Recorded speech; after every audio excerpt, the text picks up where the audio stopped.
everyone. I'm Deepthi, and I welcome you all to today's fireside chat on in-store fulfillment, unifying the offline and online retail with Omni and ClickPost. Thank you for joining us today. I'm thrilled to introduce our speakers for the evening. So please welcome Mr. Tapan Acharya, the CEO of Omni, and Mr. Naman Vijay, the CEO and co-founder at ClickPost. Over to you, speakers. How about you introducing yourself to the audience? Thanks, Deepthi. Hey, Naman. Nice to meet you here. How are you? I'm good. How's it going at your end? It's the hand of God, all is well at my end. And thank you all. Thank you, Deepthi, for connecting Naman and myself. And it is fantastic to do this session. E-commerce is, I'm definitely very, very sure, one of the hottest topic in the country from a business standpoint. And every day, if you read Mint or Economic Times, you see at least half a page on the way e-commerce, logistics, or retail is growing, and especially after the pandemic. So thank you for connecting us, and it is fantastic to have this conversation with Naman. From an experience standpoint, an introduction, I currently serve CRO for Arvind Internet. And Arvind Internet, we are a vertical SaaS platform, mostly for omni-channel retail. That's what we do.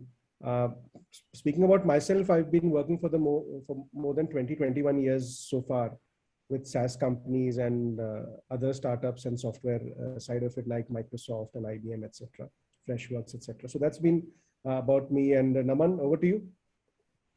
Thanks, Tapan. Thanks for that intro. I think everyone knows about Arvind Internet and your work in e-commerce as well. It has been great to kind of see the journey that Omni has made as well, as it has served more and more brands. Talking about myself and ClickPost, so as Tapan mentioned, e-commerce is the industry of the future, right? Over the past 12 months or so, we have seen growth accelerating.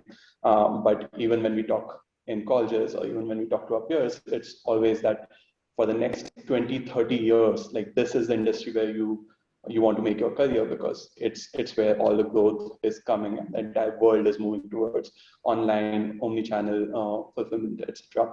Talking about myself, graduated from IIT Delhi and didn't really know what to do after college. So went to Barclays, was a financial analyst for a bit, didn't really enjoy that. Got together with my best friend from childhood, Prashant. He was working with InMobi at the time.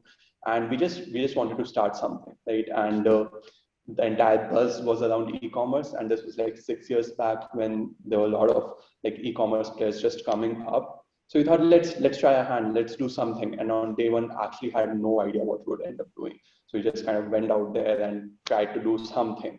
For 1 year, tried multiple models, worked on multiple ideas.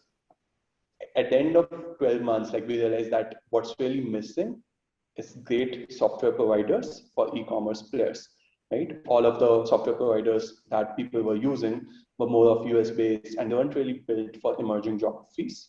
And that's where the idea kind of came in for us. So at that time, we were working with quite a few e-commerce companies, and all of them said that it's very difficult to manage logistics partners. How do you do it? There are 5 different logistics partners you have to manage, their shipments to track, and 60% of customer queries were related to delivery operations. So that's where kind of the idea came in. We started the product in 2017. For the first 1 year, we were working with some of our early customers like Nykaa, CaratLane, etc.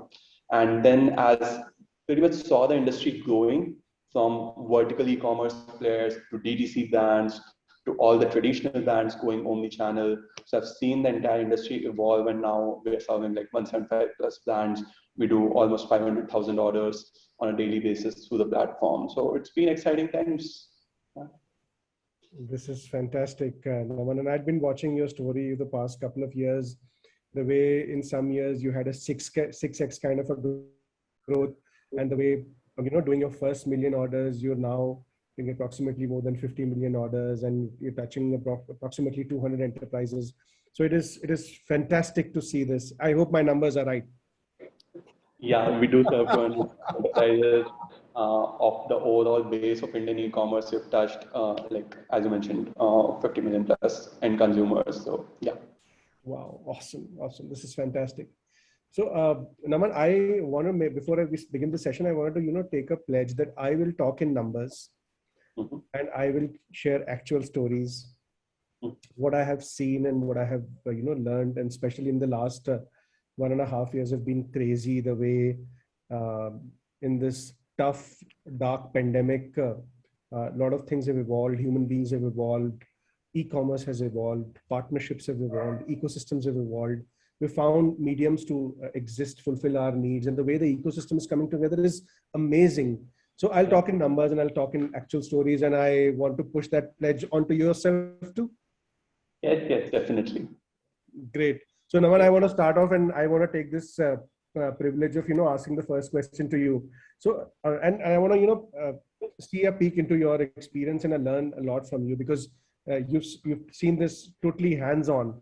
In the last 18 months, the growth, as we all know, has been crazy, and also the challenges have been crazy. The logistics chain has got broken. Across interstate, the volumes have got scaled up. New people wanted to sell on e-commerce. New people came to buy on e-commerce. There is a tier 2 story, etc., etc. So what's been 18 months for you like, and how's it for you? Been over to you first. So it has been a roller coaster ride, right? Like all of us, when initially the pandemic came, we didn't know what would happen. There were lockdowns happening. There have been months where like business has been the second priority, and our personal lives or families have been the top priority for us. From a business sense, also, like I think if we compare, let's say April of 2020, it was a very different time, right? Like there was no visibility over what would happen 3 months, 4 months down the line. All the plans were darkest out of month, control. actually, the darkest month of yeah. Yeah. And it was so unpredictable. Like you had no idea what would happen, the new things that no one had planned for, and it was all regulatory driven as well. So you couldn't like do anything. It was out of your control. And there was those first 3-4 months where a lot of brands were coming online, because of course that was the only channel. In fact, the most interesting story we remember is Aristocrat, a whiskey brand. They pivoted to selling sanitizers, and they were one of our only customers to have closed in the month of April and May 2020, because everyone else was just like pushing business development, and they were like, hey, we have all this alcohol that is sitting at our place, the country needs sanitizers, and what do we do about it, right? So there were those kinds of stories happening, but I think over the past 15 months, the story has changed a lot, right? So there are, if I can divide the entire landscape into 3 different parts, where you have the large marketplaces like the Flipkarts and Amazons of the world.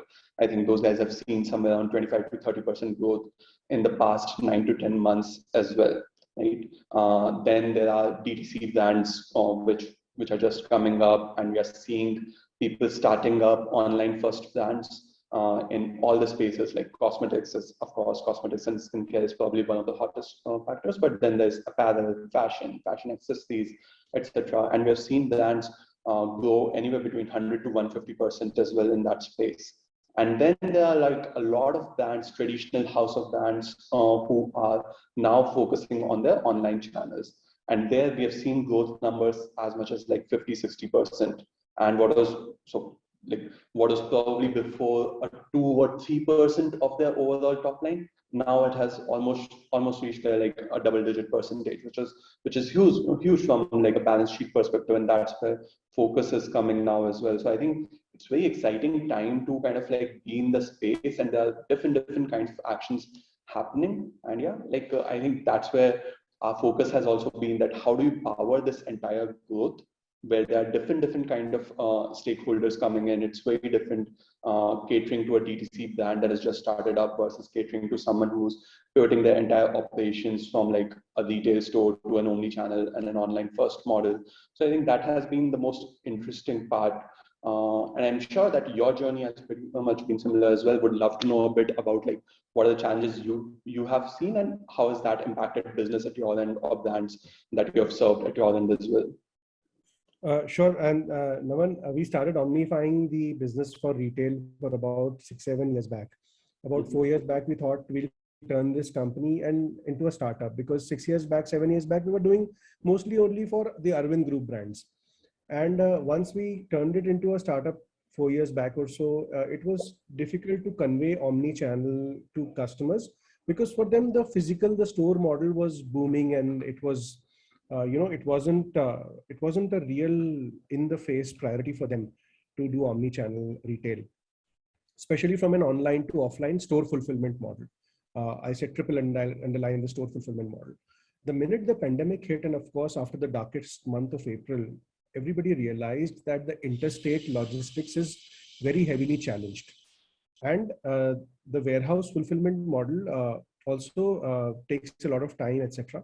So whoever were the brands who had already signed up with us for store fulfillment, their business jumped 400%, 500%. And because they were able to fulfill from the stores, they could reach to the customers very, very quickly, and the orders were getting fulfilled. That's how I moved to the next state of the trend. Now everybody else caught it, that this is the way to do business. And then we found from a P&L standpoint, on a base of even 100 brands, their P&L, as you said, moved from 3% to 5% of omni-channel retail, right up to 25%, and to some brands even 40% of their entire sales coming out of e-commerce omni-channel sales only. So that's something changed a lot, and now the gears have been totally shifted.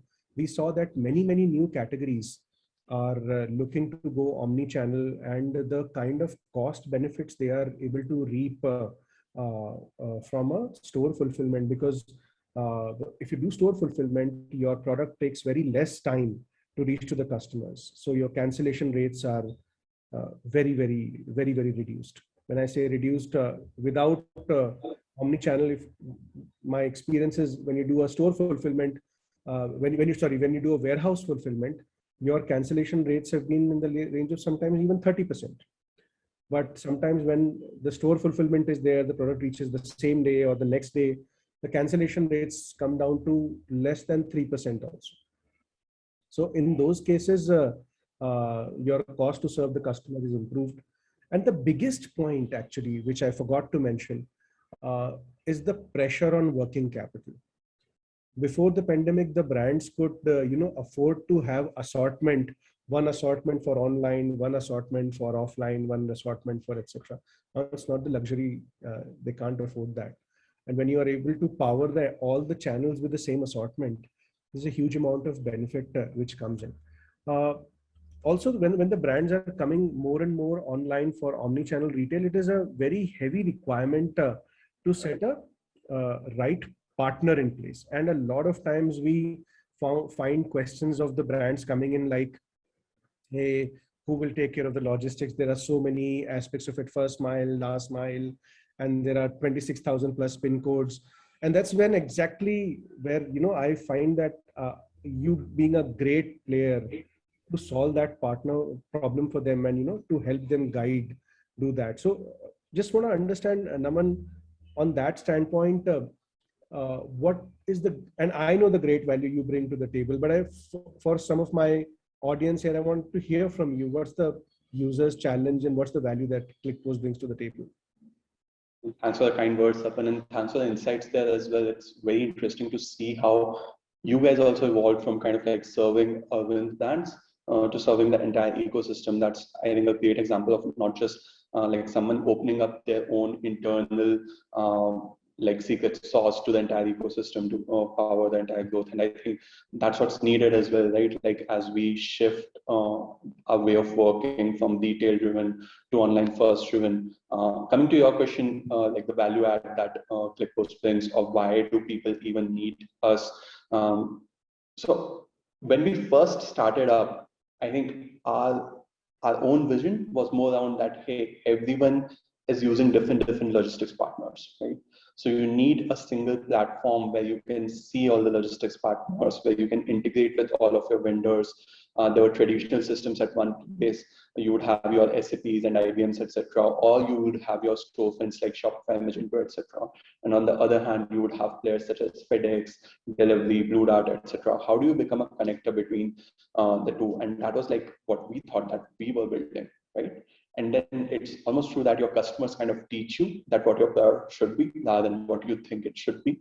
So then like when we went out into the market and we started speaking to customers, we started serving customers, they told us that, hey, like it's actually a customer experience problem, right? And that customer experience problem becomes a P&L problem because then it affects your customer retention rates, as you spoke about order cancellation rates, right?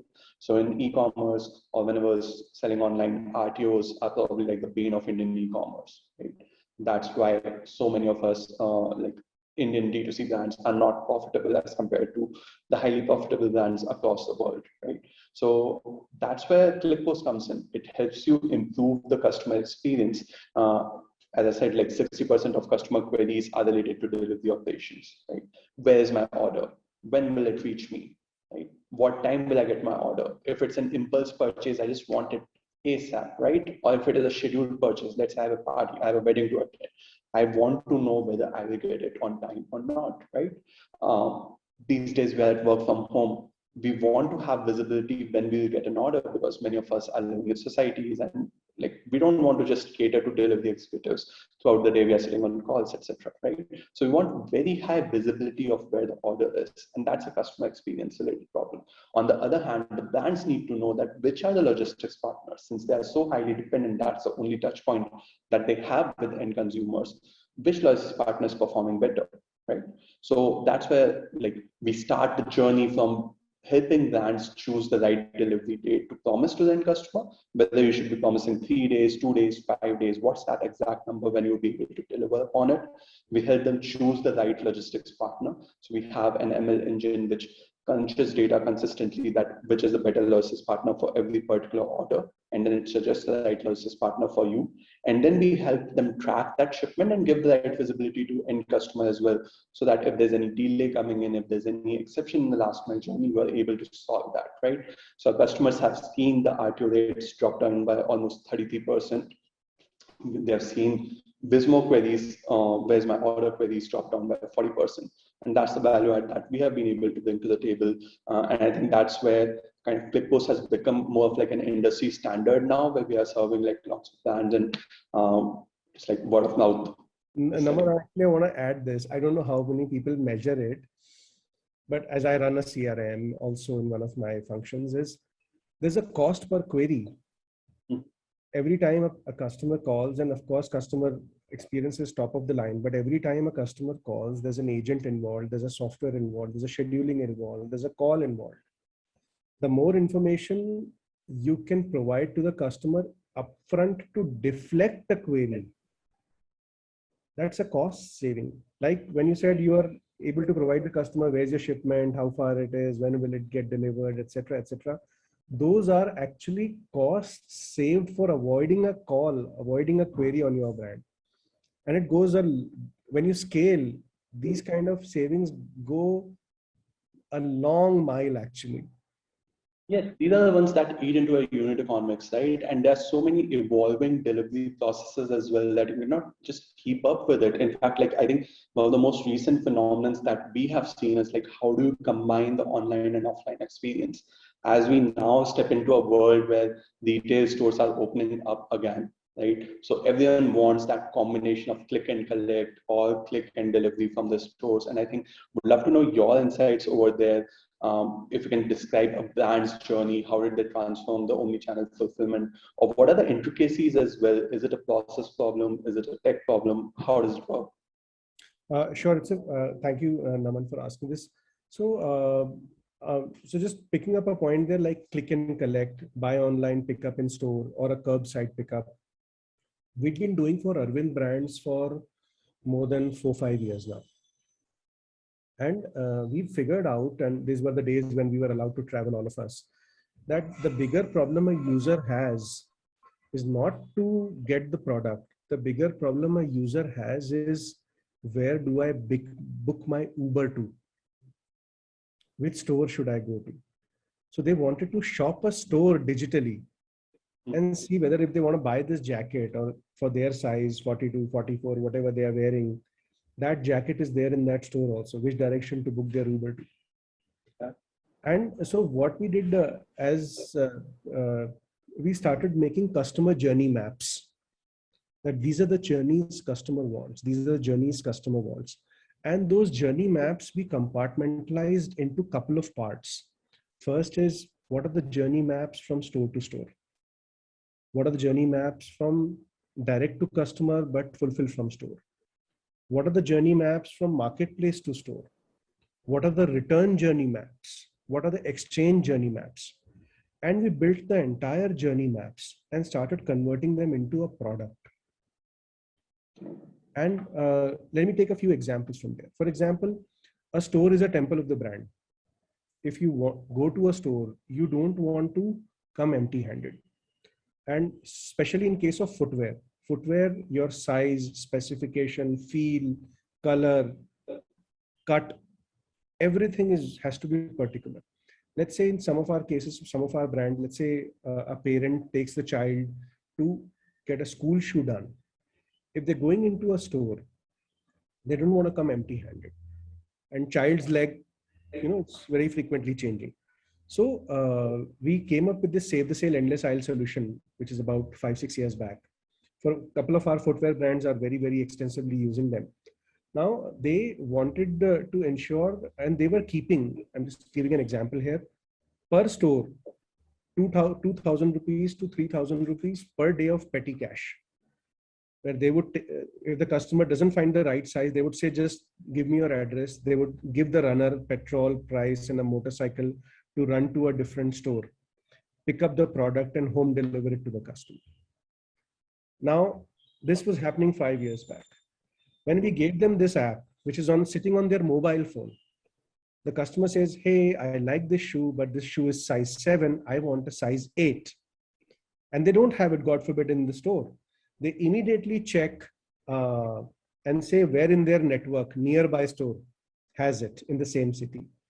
And this store places order to the another store. And that other store accepts the order, and there's a courier partner. They give the product to the courier partner. In 3 hours, sometimes in next day morning or 2 hours, the product gets delivered to the customer. What was earlier taking thousands of rupees of petty cash now happens in a few bucks. Wow.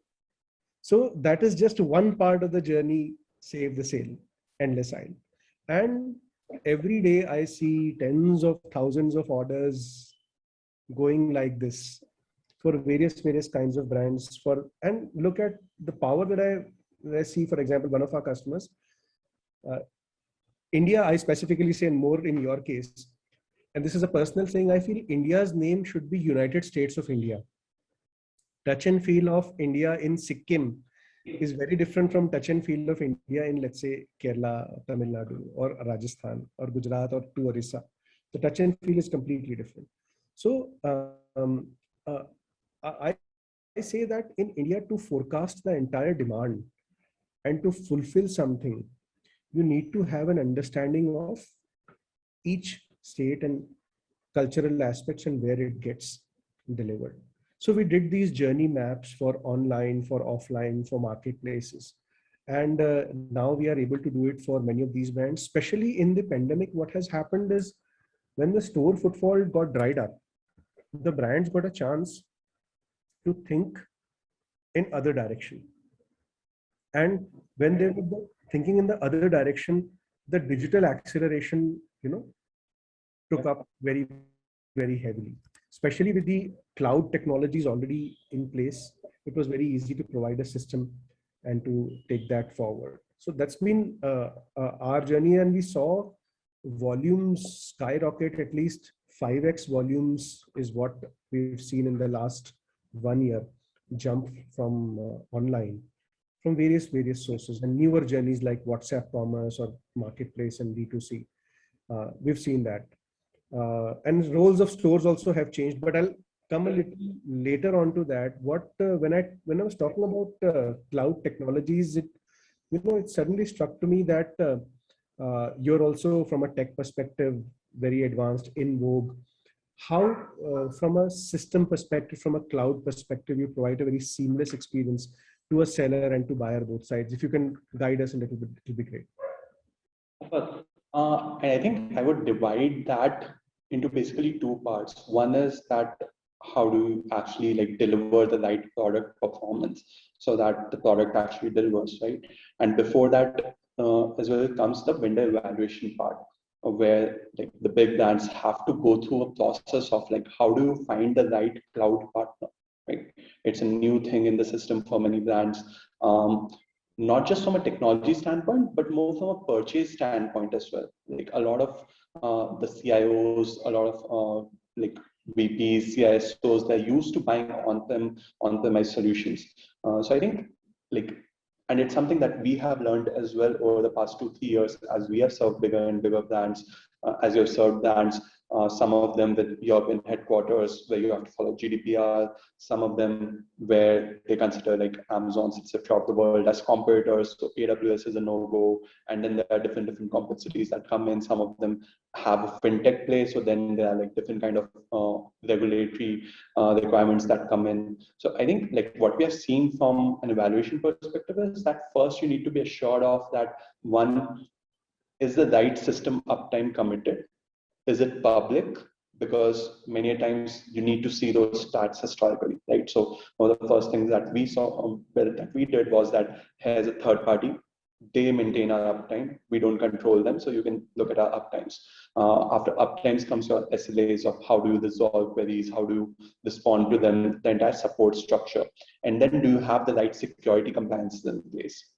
So there's SOC 2 Type 2, there's ISO certification, PCI DMSS, all of these certifications, which are actually very important, right? Like it's, I would say it's almost counter to like how business used to be done like 20 years back, where certifications or compliances used to kind of take a backseat sometimes, but now in cloud world, because it's not an on-premise solution, the data center is not sitting at your place, right?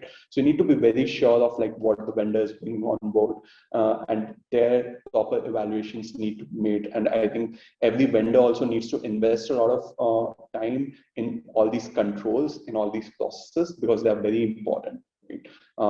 Your business depends on them, your customers depend on them, and most importantly, the end consumer wants that, you know, the end consumer expects that their data is protected, that their rights are protected, right? So it's a responsibility of yours towards society as well. And then once you have all of those in place, I think comes the part where you create stable enough systems to handle scales, so that the problems that you are solving, it's quite all right, like when you're solving those problems for someone who's doing $1,000 a day.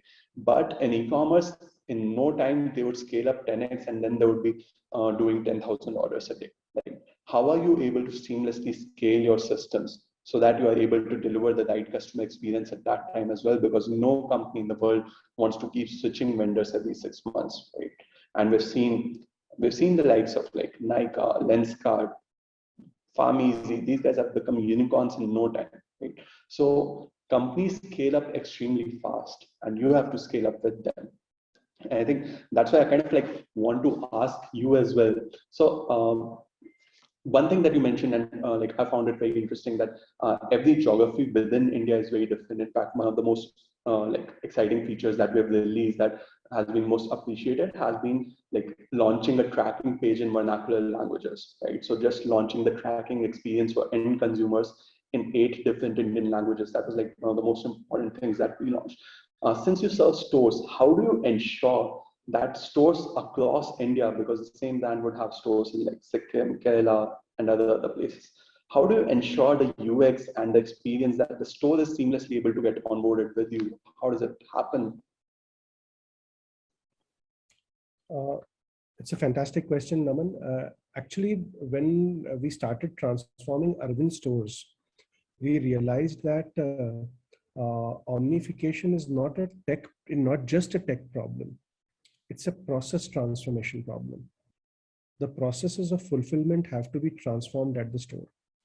So what we did is we created a retail operations team. These retail ops team are many people which are in every state. And these retail ops teams then train and transform the stores. And let me take a very small example. Let's say, and as we partner with all the marketplaces. So we partner with Amazon, Flipkart, Myntra, all marketplaces. So when all these products and also from the site and D2C products starts getting fulfilled from the store, it is very important to keep the packets, the packaging material, the labels, etc., separate and organized to ensure that there's no mix-up happening.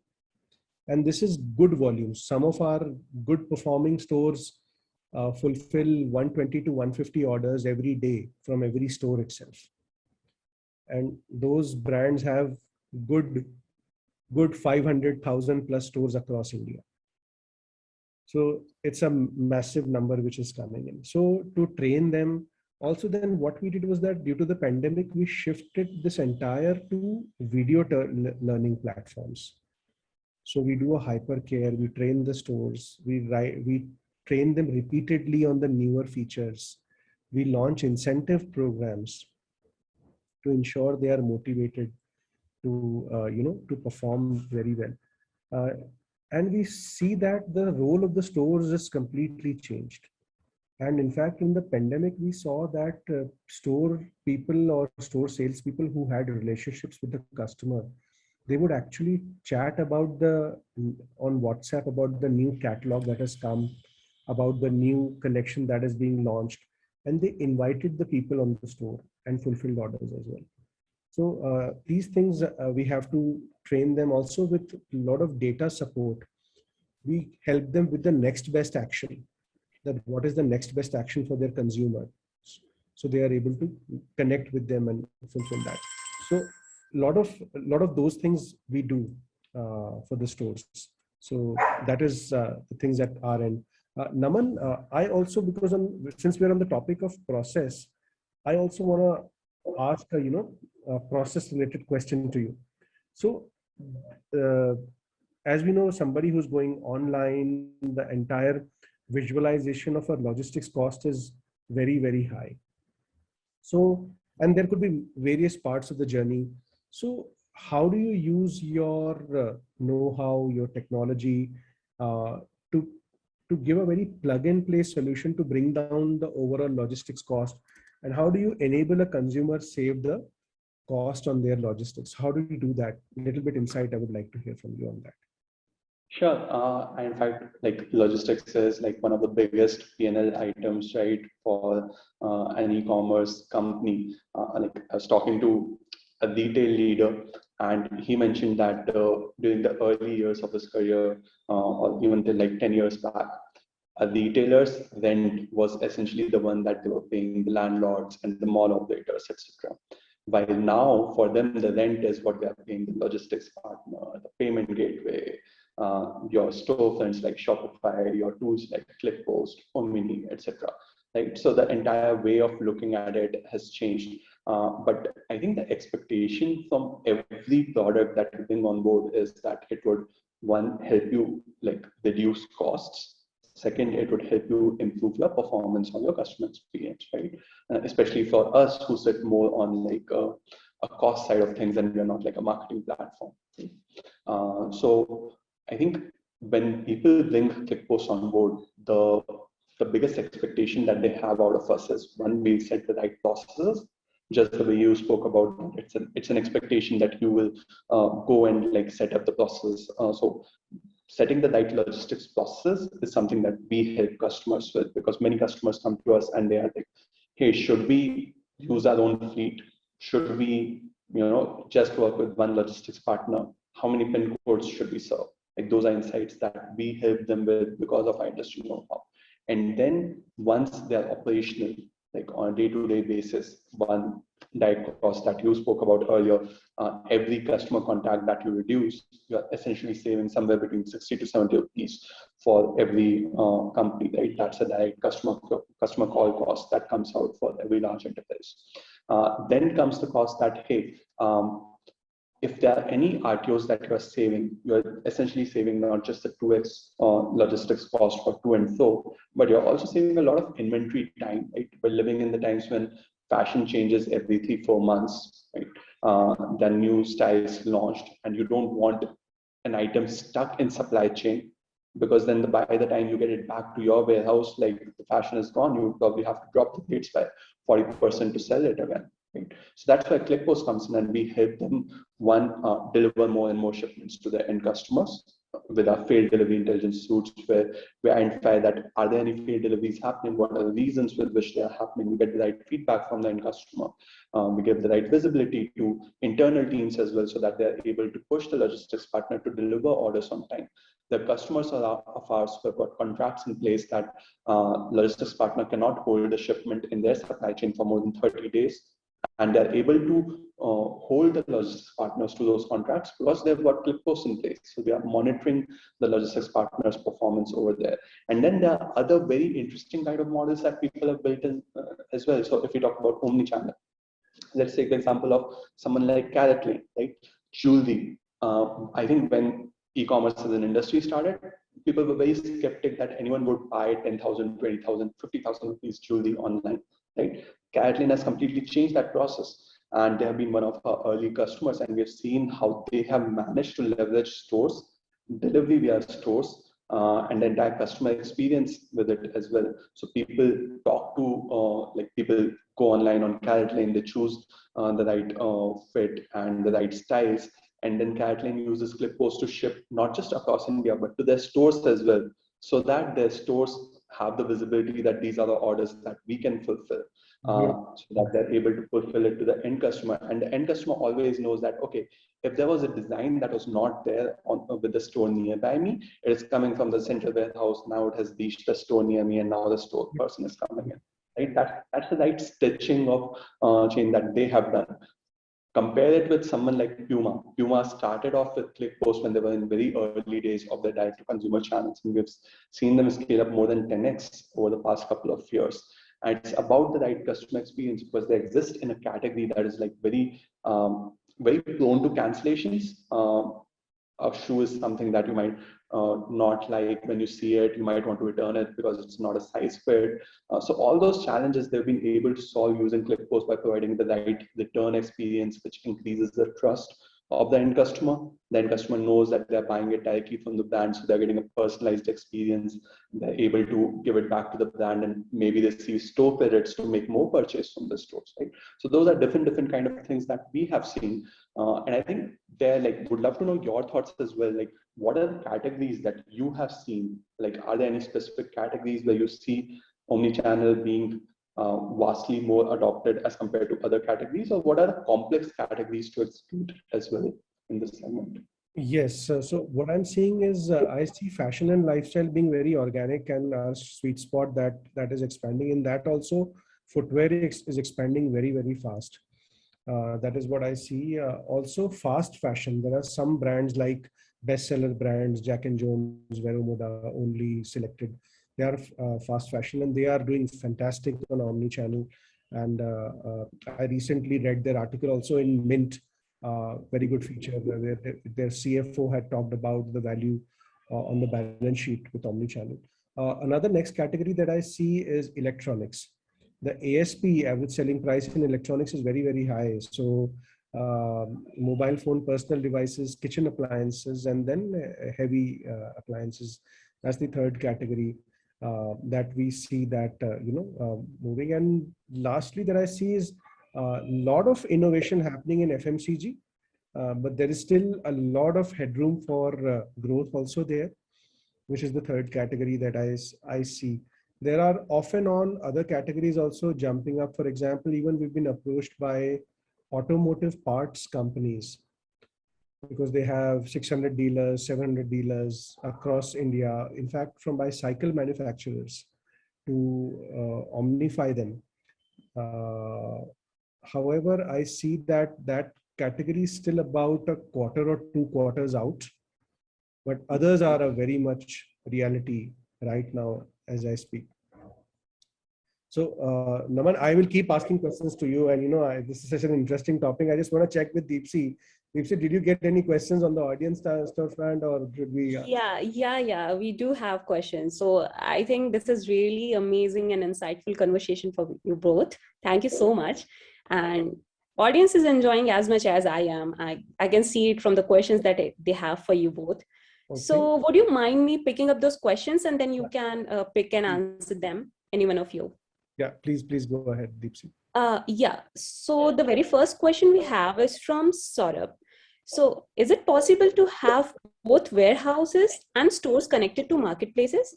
Do I need to integrate with each marketplace individually for omni-channel fulfillment? Saurabh, it's a fantastic question. It is possible to connect your warehouse and stores both to marketplaces, and that's the model right now. So what we're doing is, and it is not required for you to connect to each marketplace. So as a platform, and this is what we do, that as a platform, we connect to all marketplaces. Once you connect with us, we'll be powering your stores and marketplaces, stores and warehouses both onto the marketplace. However, you would still need a contract with the marketplace because you're selling on their platform. There has to be direct agreement between the marketplace and yourself for the margins, understanding, etc., etc. So from a tech perspective, you don't need to connect, but you would need a legal paperwork with the marketplace. And from a tech standpoint, you can power your warehouse store both onto the marketplace. A lot of marketplaces in India, which are the leading ones, are actually favoring the store fulfillment model. Couple of reasons behind it. Number one, the online shopper is not just an old stock merchandise, OSM shopper. It is also the NSM, new stock merchandise shopper. People are not coming to store not because they want a discount. They are not coming to store because they can't leave their kids alone at home. And shopping will never be a pleasurable activity until you take your kids out and shop with them. Otherwise, it is always a clock is running. Hey, kid is alone at home. Let me go out and shop and come back home. When you take the kid out with you, then it's a pleasurable experience.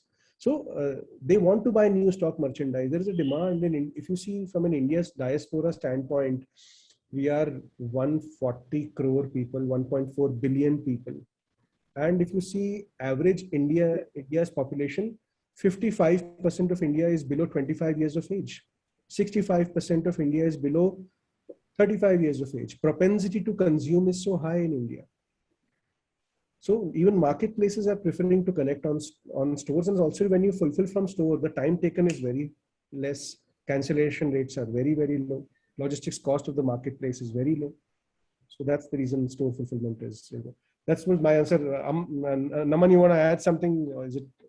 No, I think I would just add that you kind of like just grab the pulse of an Indian consumer over there. Like our society is built on relationships, right? Like everything that we do is about relationships. It's about social bonding. And for us, shopping is a social activity, right? It's not that you'll just go and buy something. You go with three people, you'll go with your friends, and like you'll hold bags and you'll enjoy that shopping as an activity, right? I think you just grabbed it right there. That's what people actually want, that feeling of togetherness. Very true, very true. Deepsi, any other questions? Yeah, we have some. So the next question is from Ruksar. And she asks, what are the use cases you have to showcase that, yes, omnichannel works to deliver exceptional journeys? Okay. So I think, Tapan, I would take that because like seeing a lot of these players coming in, I think for us also, it has been a learning. Like when we started working with, let's say, I would take the example of HealthCart. Right? HealthCart was an online only brand for the longest time. And now you see their stores all across India, right? So for us also, it was a journey that firstly, there's just online deliveries. And then suddenly you see a lot of orders coming in from the stores. And when a customer goes to the store, anything can happen. Like it may be that the product that they're asking for is not there. Like it's not there in the quantity that you want. Let's say you want a 1 kg packet, it's not there. Or if it's like a fashion thing, then the size that you want is not there, right? So what do? Either you lose the sale at that point of time, or you just provide them the option of actually ordering it. So previously there used to be a disconnect between offline world and online world, but I think now we have started seeing like store people being trained on the fact that, hey, like if there isn't something that's not available, ask the customer to place the order online. and then it would get delivered directly to your home, right? And that's a great stitching of the experience where you can go to the store, you can have the look and feel. Let's say Pepperfry is a customer of ours, and that's a category where look and feel is very important. And you have experiences stores in place, so people go there, you experience it, and then you place the order, and then it's there at your home. So it not just removes that part where you weren't sure whether you would find what you're looking for in the first store, because as long as you know that this is the brand I want to buy, even if your size is not there or the category you want is not there, it would get delivered to your home. And then there are a lot of places where delivery itself used to be a challenge. If I was buying a TV, like it was a challenge to kind of get it delivered to my place. So now that part has been solved as well. So we've seen a lot of these brands from different categories coming in, using the mix of offline and online to kind of like deliver a better customer experience. It has been interesting, kind of like just watching and learning from the brands. Absolutely, and I'm actually tempted to add is, I also see it in the same way. I just divide it into two parts. One is online to offline journey, and one is kind of an offline journey. But the way I see is, for example, online to offline journey, do you have slotted delivery that you can deliver at a particular time at my doorstep? Or do you have very predictable delivery? Do you have same day delivery? Do you have next day delivery? Do you have hyper local? Also, is your product right QC passed? And especially, it just, though I'm from a business standpoint also, I'm into this business, but I just want to add a story here. This is Raksha Bandhan time, 2 days after is Raksha Bandhan. I'm hearing so many stories. Arey, I had sent you 4 Rakhis, but you received only 3. Oh, online mein aisa hota hai. Yeah. What do you mean online mein aisa hota hai? Why is the guy is not doing QC pass? Oh, I had sent you along with Rakhi mug, happy Raksha Bandhan from your elder sister, and you got happy birthday bhabhi. So can't happen. So those aspects of even online to online and QC pass, these are two very important things that we should do. Second, a journey map from online to offline. Shop a store, book an appointment, or curbside pickup. Buy online, pick up in store. Buy online, return in store. So those kind of are the second set of journeys, and they are what matters to omnichannel a lot, and especially omnichannel at scale can be completely a different topic, because when the number of orders increases, it becomes overwhelming. Yes, exactly. So complexity keeps on increasing, and that's where I think like people like us come in to kind of like just help alleviate all that headache from the brand and let them actually be a brand rather than just like running behind their processes. Okay. So, Deepsi, any other questions or? Yeah, we have one more. I want to ask Naman one question. Naman, parting question. Give us a view forward. We've been discussing in the rear view mirror pandemic and the learnings and what the businesses should do. How do you see the range of 6 to 10 months and 1 year or a couple of years that you see? That's a loaded question, because every time we have started planning over the past 18 months, we have had to kind of like revisit all the plans. But hopefully all the plans will stay this time round, and hopefully like there won't be any health crisis in the next 6 to 9 months with the country. But I think like it's going to be very interesting in the sense that brands are going to have to learn how to operate both kinds of businesses together, right? Previously, it was primarily offline. Then for the past 12 months, a lot of time it was just online. And then now it's now that companies will look to kind of like drive the efficiencies that now we've got both offline retail stores alive and kicking and selling like anything. And then you have got online where we have seen so many new customers, right? Like I think over the past 1 year, it has been a 50% increase in the number of people who have come online to shop. And with the likes of Jio and all, internet being everywhere, like we've got 650 million online consumers of content. in India, but it's just like 150, 170 million odd online shoppers. So as we like move towards the next billion, as say the tier 3, tier 4 villages, as they start buying online, I think brands will start looking at efficiency. So we go from more of like ad hoc basis or more of a hustle sort of nature, where we have all been operating over the past 12 months, like let's get it going quickly, to more of like finding the best practices. And I think that's where we would like even products like ours and yours would have to evolve to kind of like educate people on this journey. But I see very exciting times in the sense that I think growth is going to be enormous in the whole segment. But are you able to deliver the right customer experience? That's the biggest thing, right? Like if end consumers are happy, the brand is happy, we all are happy. That's the only thing that matters. Correct. Very true, Naman. It is very true vision. 100%. That's something. What are you, just to kind of like wrap it all up? Anything that you would like to add for the next 6-8 months? What are your plans? What do you look at? Yes, Naman, very much in line actually, because if you see India as a population perspective, India as a population which is shopping and is going to come more, get added and shop there, there's a huge headroom for growth.